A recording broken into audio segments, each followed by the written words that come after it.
Hi dears, welcome back to my channel. ഇന്ന് ഞാൻ ഉണ്ടാക്കാൻ പോകുന്നത് ഉന്നക്കായയാണ്. അപ്പോൾ എൻ്റെ ഈ ചാനൽ സബ്സ്ക്രൈബ് ചെയ്യാതെ കാണുന്ന കൂട്ടുകാരുണ്ടെങ്കിൽ പ്ലീസ് ഒന്ന് സബ്സ്ക്രൈബ് ചെയ്യണേ. അപ്പോൾ ഇതുണ്ടാക്കാനായിട്ട് ഞാൻ എടുത്തിട്ടുള്ളത് ഓവർ പഴുക്കാത്ത പഴമാണ്. എന്നാലോ തീരെ പഴുക്കാത്ത പഴം ഇതിന് പറ്റത്തില്ല. പഴമെല്ലാം നന്നായി പുഴുങ്ങിയെടുക്കണം. അതിനായിട്ട് കുറച്ച് വെള്ളം ഒഴിച്ച് അത് വറ്റി വരുന്നത് വരെ ഒന്ന് വേവിച്ചെടുക്കണം. ഇപ്പോൾ ഇതിലൊഴിച്ച വെള്ളമെല്ലാം വറ്റി വന്നിട്ടുണ്ട്. ഇനി ഇത് തൊലിയെല്ലാം കളഞ്ഞെടുത്തതിന് ശേഷം നന്നായി ഉടച്ചെടുക്കണം. ഞാൻ ഈ പഴത്തിൻ്റെ ഉള്ളിലുള്ള ബ്ലാക്ക് സീഡ്സ് എല്ലാം ഒഴിവാക്കിയിട്ടുണ്ട്. അതൊരു ഭംഗിക്ക് വേണ്ടിയിട്ടാണ്. ഒഴിവാക്കിയില്ലെങ്കിൽ കുഴപ്പമൊന്നുമില്ല. നന്നായി തവി ഉപയോഗിച്ച് ഇതുപോലെ ഒന്ന് ഉടച്ചെടുക്കാൻ പ്രത്യേകം ശ്രദ്ധിക്കണം. മിക്സിയിലിട്ട് ഉടച്ചെടുക്കാൻ പാടില്ല. ഇനി ഇതിലേക്ക് ആവശ്യമായിട്ടുള്ള ഫില്ലിങ്ങിന് വേണ്ടിയിട്ട് ഒരു പാൻ അടുപ്പത്ത് വെച്ച് അതിലേക്ക് മിൽമ നെയ്യ് ഒഴിച്ച് കൊടുക്കുന്നുണ്ട്. ഇതിന് പകരം സൺഫ്ലവർ ഓയിൽ ഒഴിച്ച് കൊടുത്താലും മതി. നെയ്യ് നന്നായി ചൂടായതിന് ശേഷം അതിലേക്ക് അണ്ടിപ്പരിപ്പും മുന്തിരിയും ഇട്ട് കൊടുക്കണം. ഇനി ഇതൊന്ന് വറുത്തെടുക്കേണ്ടതാണ്. ഇനി ഇതിലേക്ക് കുറച്ച് തേങ്ങ ഇട്ട് കൊടുക്കണം. ഞാൻ ഒരു മുറി തേങ്ങയാണ് ഇതിലേക്ക് ഇട്ട് കൊടുത്തത്. ഇനി ഇതിലേക്ക് ഒരു ഏലക്ക ചതച്ചതും ഇട്ട് കൊടുക്കണം. ഇനി ഇതെല്ലാം കൂടി ആ നെയ്യിലിട്ടൊന്ന് റോസ്റ്റ് ചെയ്തെടുക്കണം. ലോ ഫ്ലെയിമിൽ വെച്ചിട്ട് വേണം ഇത് ചെയ്യാനായിട്ട്. തേങ്ങ ബ്രൗൺ നിറമാവുന്നത് വരെ ഒന്നും റോസ്റ്റ് ചെയ്തെടുക്കേണ്ടതില്ല. ഇനി ഇതിലേക്ക് ആവശ്യത്തിനുള്ള പഞ്ചസാരയും ഇട്ട് കൊടുക്കാം.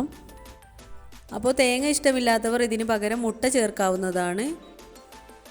ഇനി നേരത്തെ ഉടച്ചു വെച്ച പഴം എടുത്ത് കൈവെള്ളയിലിട്ടൊന്ന് പരത്തിയെടുക്കണം. അതിനായിട്ട് കൈവെള്ളയിൽ കുറച്ച് ഓയിൽ തടവി കൊടുക്കേണ്ടതാണ്. നിങ്ങൾ ഉടച്ചെടുത്ത പഴം ഇതുപോലെ പരത്തിയെടുക്കാൻ കഴിയുന്നില്ല എങ്കിൽ ഇതിലേക്ക് കുറച്ച് ബ്രെഡ് ക്രംസ് ഇട്ടൊന്ന് കുഴച്ചെടുക്കാവുന്നതാണ്. ഇതുപോലെ പരത്തിയതിന് ശേഷം അതിലേക്ക് നേരത്തെ ഉണ്ടാക്കി വെച്ച ഫില്ലിങ് കുറേശ്ശെയായിട്ട് ഇട്ട് കൊടുത്ത് ഒന്ന് ഉരുട്ടിയെടുക്കണം. ഉന്നക്കായയുടെ വലിപ്പം നിങ്ങളുടെ ഇഷ്ടാനുസരണം കൂട്ടിയും കുറച്ചും കൊടുക്കാവുന്നതാണ്. അപ്പോൾ പഴമെല്ലാം ഇതുപോലെ ഒന്ന് ഉരുട്ടിയെടുക്കുന്നുണ്ട്.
അപ്പോൾ 5 പഴം കൊണ്ട് എനിക്ക് 10 ഉന്നക്കായയാണ് ഉണ്ടാക്കിയെടുക്കാൻ പറ്റിയത്.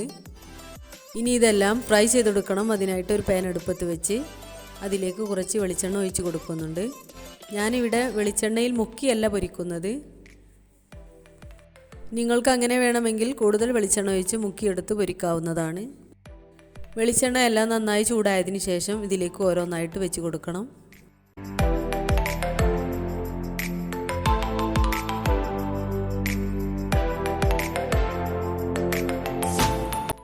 ഒരു ഭാഗം ഫ്രൈ ആയതിനു ശേഷം ഒന്ന് മറിച്ചിട്ട് കൊടുക്കണം. എല്ലാ ഭാഗവും ഒരുപോലെ മൊരിഞ്ഞ് കിട്ടാൻ വേണ്ടിയിട്ട് തിരിച്ചും മറിച്ചും ഇട്ട് കൊടുത്ത് ഫ്രൈ ചെയ്തെടുക്കേണ്ടതാണ്. ഇപ്പോൾ ഉന്നക്കായ ഇവിടെ റെഡിയായി വന്നിട്ടുണ്ട്. നിങ്ങൾക്ക് ഇഷ്ടപ്പെട്ടാൽ ലൈക്ക് ചെയ്യുക, ഷെയർ ചെയ്യുക, സബ്സ്ക്രൈബ് ചെയ്യുക. സബ്സ്ക്രൈബ് ചെയ്യുമ്പോൾ കൂടെയുള്ള കുഞ്ഞു ബെല്ലൈക്കൺ കൂടി ഒന്ന് ക്ലിക്ക് ചെയ്യുക. അപ്പോൾ ഞാൻ അയക്കുന്ന എല്ലാ വീഡിയോകളും നിങ്ങൾക്ക് നോട്ടിഫിക്കേഷനായി ലഭിക്കുന്നതാണ്. ഇൻഷാ അല്ലാഹ് അടുത്ത നല്ലൊരു വീഡിയോയുമായി വീണ്ടും കാണാം. ബൈ.